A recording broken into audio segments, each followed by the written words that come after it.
For those of you that have been gone Thursday and Friday, we spent some time looking at flame tests, but I really wanted you to watch some videos that were posted in Google Classroom and see if you could answer the questions on these green sheets.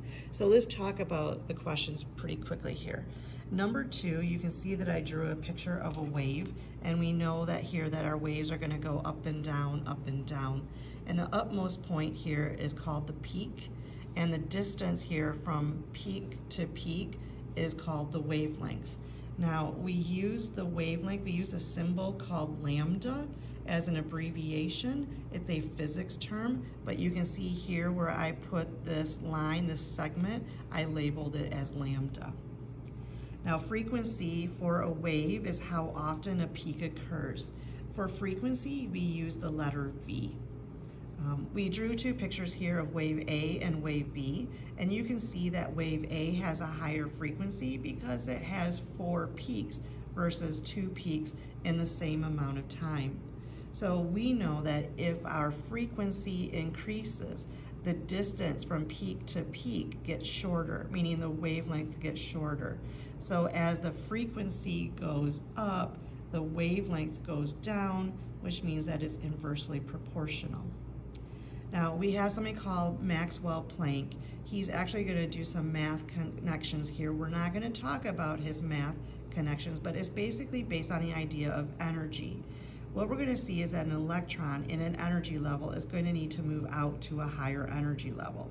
And that energy is a specific amount of energy. It's kind of like walking up the rungs of a ladder.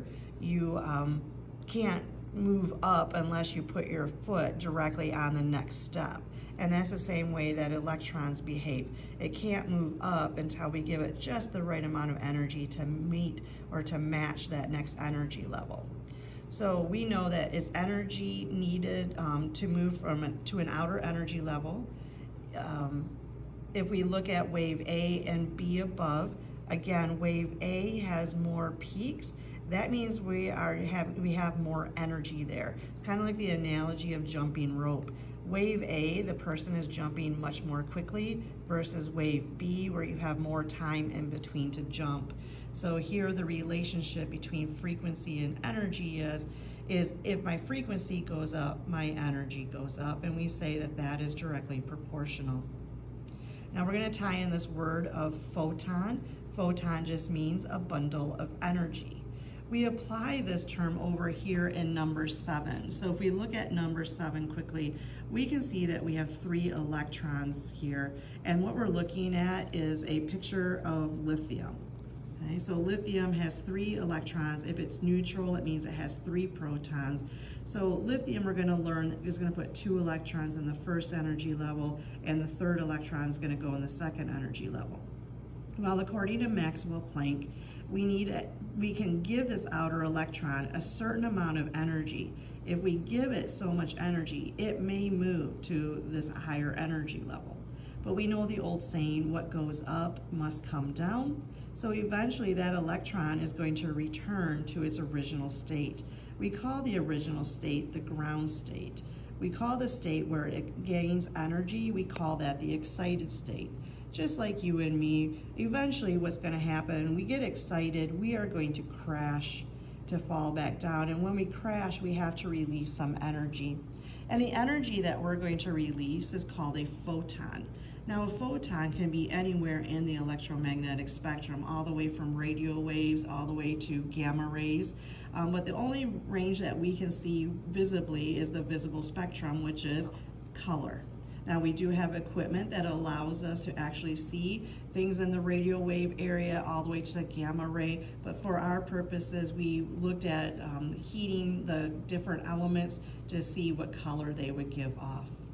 Now, it's very important that you are familiar with the Roy G. Biv spectrum.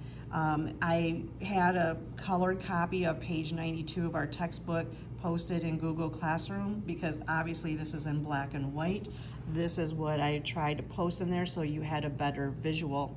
What I would recommend for now, under 400, you mark it as violet, 450 is blue, 500 is green, about 550-ish or so is going to be our yellow, 600 is going to be our orange, and then 700 is going to be red. Now the units for wavelength, because this is the visible spectrum, it's in wavelength, and the units that we use for wavelength are going to be nanometers. Well, a nanometer is incredibly tiny, and just for your reference, 1 meter is 1 billion nanometers. So when we look at letter A, it says 650 nanometers. I come up here and I find about 650, and I see that 650 is going to be in my orangish red area. If I look for 400, I'm in the violet area. If I'm in 525, I'm in the green area. All right, we know that the range is going to be 400 to 700 nanometers. And then which color of light is the highest energy? Well, this is where kids get a little messed up. We think that red has more energy because it has a higher wavelength. But remember, higher wavelength means that you have a greater distance from peak to peak. And when your distance is peak to peak, then that means you have a low energy. So the low energy is red and the high energy is violet.